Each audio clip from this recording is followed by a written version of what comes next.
Aku mengasihi Engkau Yesus dengan segenap hatiku. Aku mengasihi Engkau Yesus dengan segenap jiwaku. Ku renungkan firman-Mu siang dan malam, ku pegang perintah-Mu dan ku lakukan. Engkau tahu ya Tuhan, tujuan hidupku hanyalah untuk menyenangkan hati-Mu. Saudaraku yang kekasih dalam nama Tuhan Yesus, selamat pagi. Sebelum kita mendengarkan firman Tuhan, kita berdoa terlebih dahulu. Bapa dalam surga, terima kasih kami sudah bangun. Kami mau beraktivitas, namun sebelumnya kami akan mendengarkan firman-Mu. Berkati hamba-Mu, berkati kami yang mendengarkan firman-Mu. Dalam nama Tuhan Yesus, amin. Saudaraku yang kekasih, firman Tuhan sebagai renungan kita di pagi hari ini terambil dari kitab Yohanes pasal 12 ayat 47. Demikian berkata kepada kita, "Dan jikalau seorang mendengarkan perkataanku tetapi tidak melakukannya, aku tidak menjadi hakimnya, sebab aku datang bukan untuk menghakimi dunia, melainkan untuk menyelamatkannya."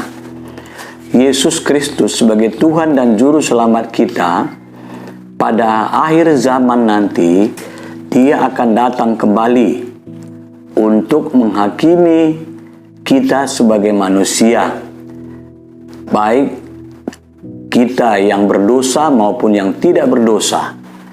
Namun kita percaya bahwa penghakiman Tuhan itu adalah bagi kita yang percaya kepada Dia. Dia akan membawa kita ke dalam tempat yang sudah disediakan oleh Dia. Namun bagi mereka yang tidak melakukan firman Tuhan, maka Tuhan membiarkan mereka hidup dalam pencobaan ataupun hidup dalam dosa. Saudaraku yang kekasih, Yesus katakan tadi, bagi orang yang mendengarkan firman-Ku dan tidak melakukannya, maka aku tidak akan menjadi hakim baginya. Tentunya ini suatu hal yang aneh. Memang benar saudara, bagi orang yang sudah mendengarkan firman Tuhan, namun tidak melakukannya, tentunya pada hari kedatangan Kristus yang kedua kali nanti, maka sudah jelas mereka tidak akan masuk ke dalam kerajaan Allah. Maka Yesus lanjutkan perkataannya, "Aku datang ke dunia ini bukan untuk menghakimi, tetapi aku untuk menyelamatkan." Saudaraku yang kekasih, kehadiran Yesus di tengah-tengah dunia ini adalah untuk menyelamatkan. Karena Dia selalu mengatakan, "Aku datang untuk domba-dombaku yang sudah tersesat." Tentunya sebelum Yesus hadir di dunia ini, maka umat Israel sudah tidak diabaikan oleh penguasa, baik penguasa dunia ini maupun yang dipercayakan untuk melakukan kehendak Tuhan. Mereka membiarkan sehingga umat Israel digambarkan sebagai domba yang tidak memiliki gembala. Maka kehadiran Yesus, Dia mencari domba-domba yang tersesat. Dia mencari domba-domba yang sudah dibiarkan oleh orang-orang yang dipercayakan oleh Tuhan. Maka Dia akan menggiring maka dia akan membawa domba-domba yang sudah tersesat itu ke jalan yang benar. Maka dari itu saudara, Yesus mengajarkan kehendak Bapa kepada setiap manusia. Tetapi jikalau manusia itu sudah mendengarkan firman-Nya, namun tidak melakukannya dalam kehidupannya, maka sudah jelas dia tidak akan mendapatkan keselamatan. Tetapi bagi orang yang mendengarkan firman Tuhan dan melakukannya, maka dia akan diselamatkan. Itulah saudaraku yang kekasih. Tentunya saya dan saudara adalah orang-orang yang dipilih oleh Tuhan. Saya dan saudara adalah gambaran daripada domba yang sudah tersesat. Maka dari itu, kehadiran Yesus di tengah-tengah dunia ini untuk mengembalikan kita sebagai domba yang tersesat tadi untuk masuk ke dalam kandang domba itu. Yaitu apa? Yaitu kerajaan Allah. Maka dari itu saudaraku yang kekasih, pagi ini mengingatkan kita semua sudah mendengarkan firman Tuhan. Maka dari itu, marilah kita bersama-sama melakukan firman Tuhan itu dalam kehidupan kita. Maka ianya juga bahwa Yesus datang untuk menyelamatkan manusia. Kita juga dipercayakan oleh Yesus Kristus yang sudah naik ke sorga untuk memberitakan keselamatan itu bagi setiap manusia, agar keselamatan yang kita miliki yang datangnya dari Tuhan juga akan menjadi bahagian bagi setiap orang, akan juga diselamatkan.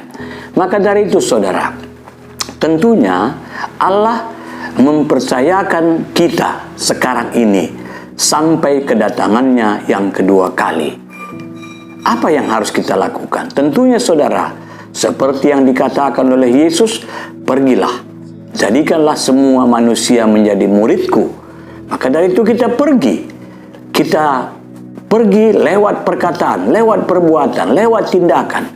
Apalagi pada saat ini kita tahu pandemi COVID belum berakhir.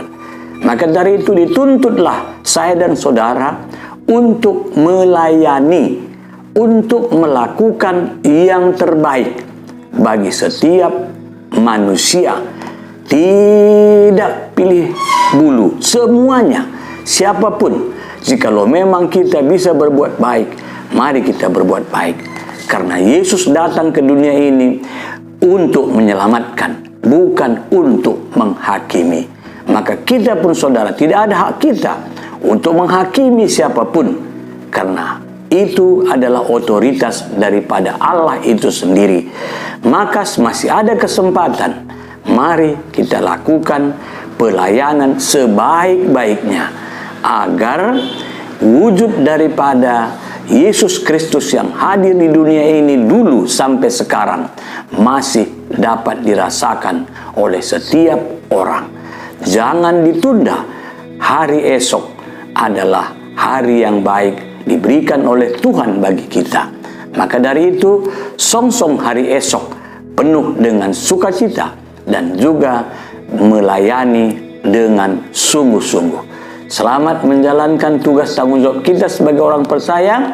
Layanilah manusia seturut dengan apa yang dikehendaki oleh Tuhan yang sudah menyelamatkan kita semua. Tuhan memberkati, kita berdoa. Bapa dalam surga, terima kasih kami sudah mendengarkan firman-Mu. Berkati kami, firman-Mu yang kuat, yang agung itu adalah merupakan kekuatan jikalau kami menjalani hidup kami. Pada kesempatan ini Bapa, kami mendoakan Runggun GBKP Banjarmasin. Berkati pendeta, berkati penatua diaken, berkati Nora Naras, berkati guru-guru KKR, berkati pengurus-pengurus kategorial dan pengurus PJJ, dan juga berkati BPMR.